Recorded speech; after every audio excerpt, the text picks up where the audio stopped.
নমস্কার, আমি সুমনা। আমি আবারও হাজির হয়ে গেছি বন্ধুরা।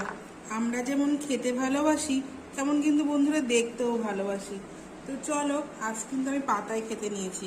আর দেখো পাতায় মেনুগুলো, এই যে স্যালাড নিয়ে নিলাম, আর তার সাথে নিয়ে নিলাম বন্ধুরা ষাটি মাছের আলু দিয়ে একটা ঝোল হয়েছে।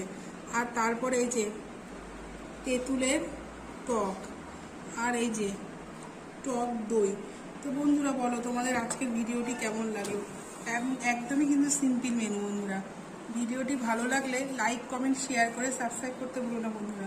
পাশে থেকো। ধন্যবাদ, টাটা।